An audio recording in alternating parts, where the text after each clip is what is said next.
When it comes to entry-level sim racing hardware, we automatically think of the Logitech G series steering wheels. Arguably the most popular steering wheel game controllers in the world. There are still tens of thousands of old Logitech wheels in daily use, and probably the same number strewn in attics and wardrobes. Today, having spent a few weeks with this wheel, I take a look at the latest offering from Logitech, the G923. I'm Lawrence, welcome to the channel.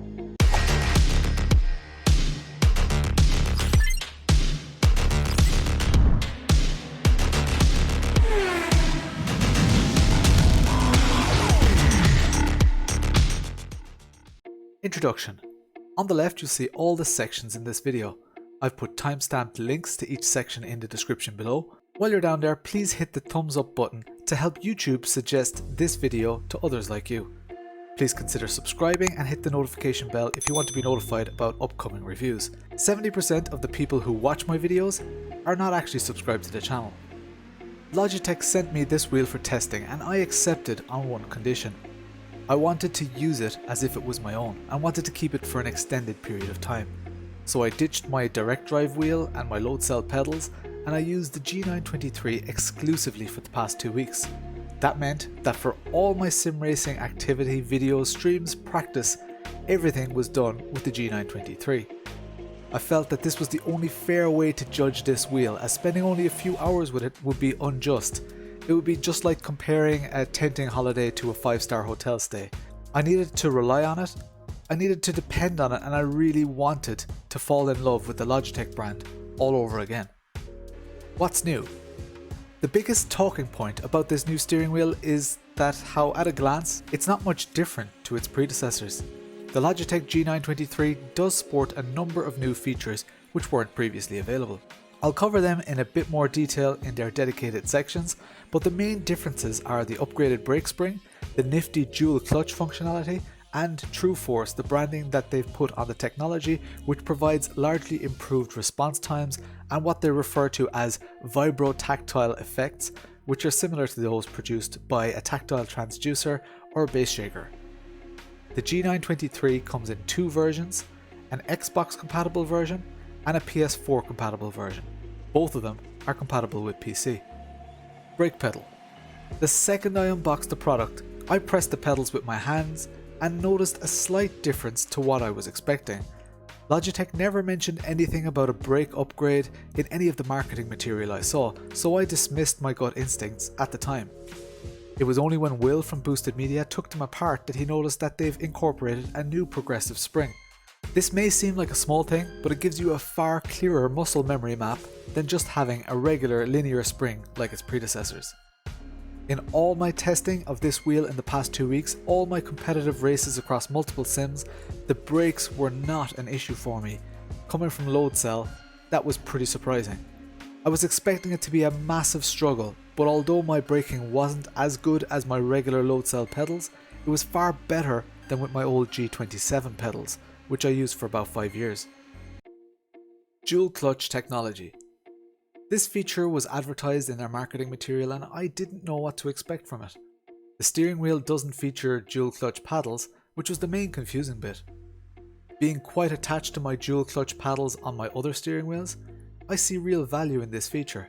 Bear in mind that my Simagic GT4 costs about €650 and my Cube Control's Formula CSX2 is a €1,500 wheel.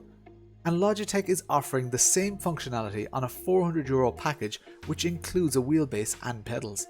That's definite food for thought, as a clutch paddle upgrade can cost almost half as much as a G923. What's more, the dual clutch functionality is controlled fully by the G923 itself, meaning that any game which supports a traditional clutch is inherently supported. I wonder how Logitech thought to include this functionality in this product. It suggests to me that they're focusing a little more on simulation than in the past maybe, as traditionally the arcade market would have been the main target. Trueforce. Trueforce is the branding that Logitech has put on the new smarts that make the wheel better than its predecessors. It consists of haptic or vibro-tactile feedback and also higher sample rates and clever algorithms which make the wheel much quicker to respond than its predecessors. The vibro-tactile feedback sends vibrations through the steering wheel which you wouldn't otherwise feel, but it's only supported in certain game titles. so it's easy to be led to believe that Trueforce simply doesn't apply to other titles, when in fact, I think that the signals from marketing may have gotten crossed a little.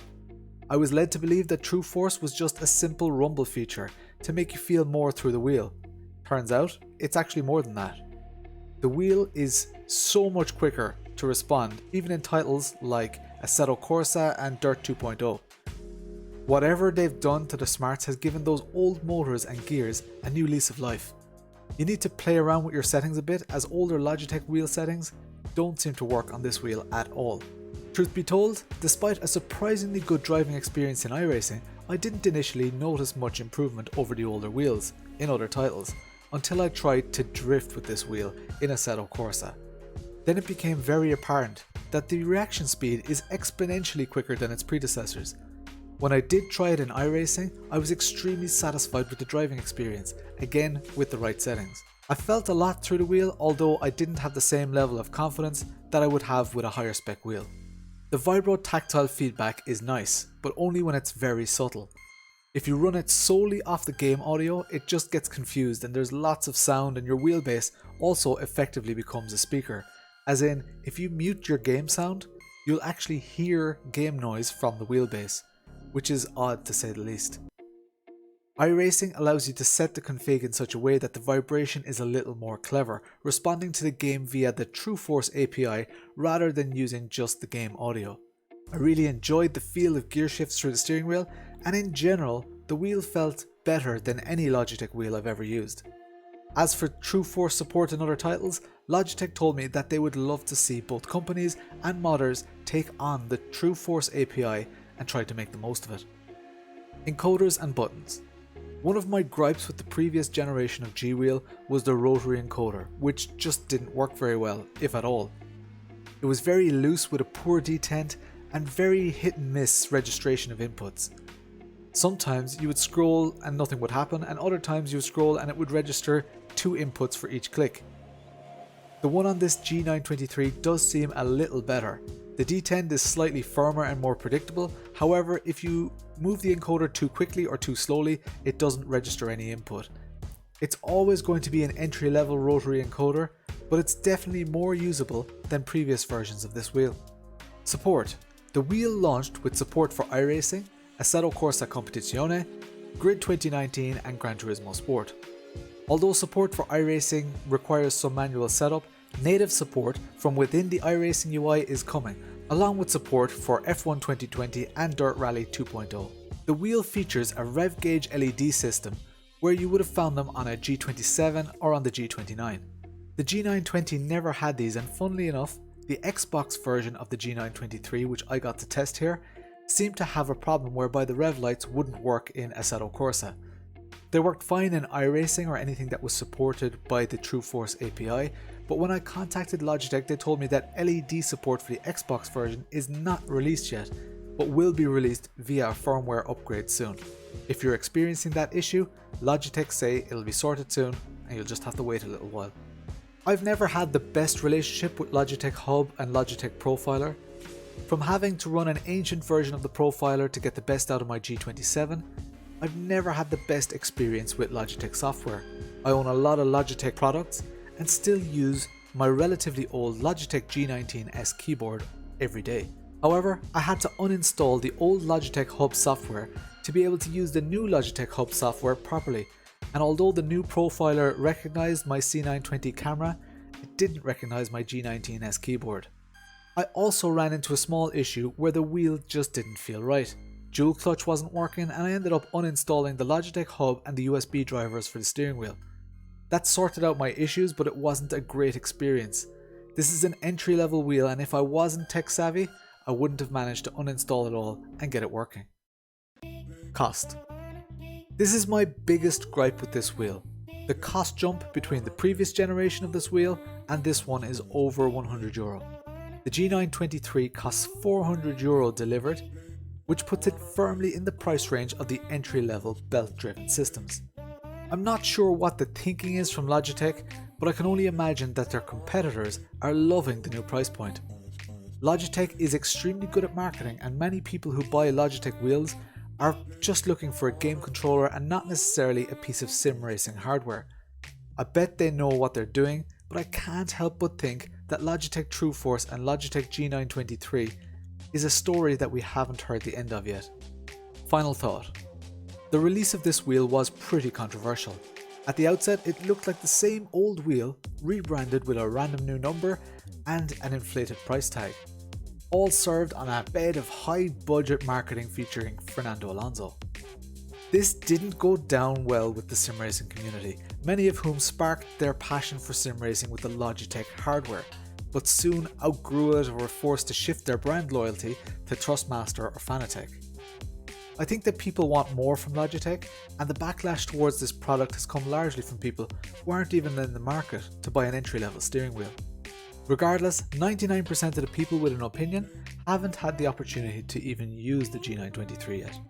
I'm in the lucky 1% who got to make up my own mind, and I have to say I'm pleasantly surprised. Is it good enough to upgrade your previous G wheels? Well, that depends if you like the new features enough. The better brake, quicker response times and other new tech make a strong case for anyone buying their first wheel. My gut is saying that you should wait for a sale when the price is a little closer to the older models. However, second-hand value of Logitech wheels is always stable, so the cost of upgrading probably comes in at around €250 for most people. My 2-week stint with the wheel could have gone either way. I use a direct drive wheel and load cell pedals normally, so switching from a high-end setup to a low-end setup for all of my official league racing and other content was frustrating at times, but thoroughly rewarding. I did rekindle my love and respect for Logitech though. Maybe not as much as I'd hoped, but seeing dual clutch technology on there really got my imagination going. Here's a company that makes a game controller come entry-level sim racing wheel, and they're putting a dual clutch on it.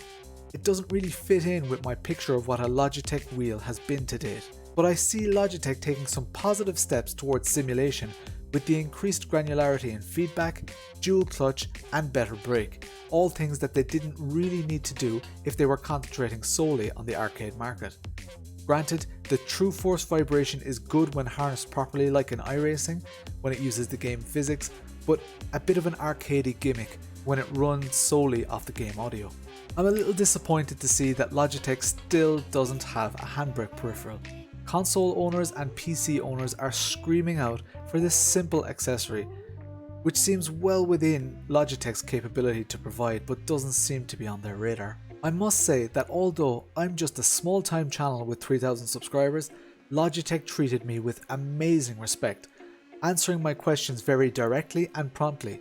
They even watched all of my videos and went the extra mile by responding directly to comments made by my subscribers on each of my videos. This type of ear-to-the-ground communication makes me think that Logitech knows exactly what they're doing with this product, the price point, and more excitingly, the future. I'd love to hear what you think in the comments below. Don't forget to hit that like button if you like this review, and do subscribe and hit the bell if you want to stay up to date with future videos like this. I'm Lawrence, thanks a million for watching, and I'll chat to you later.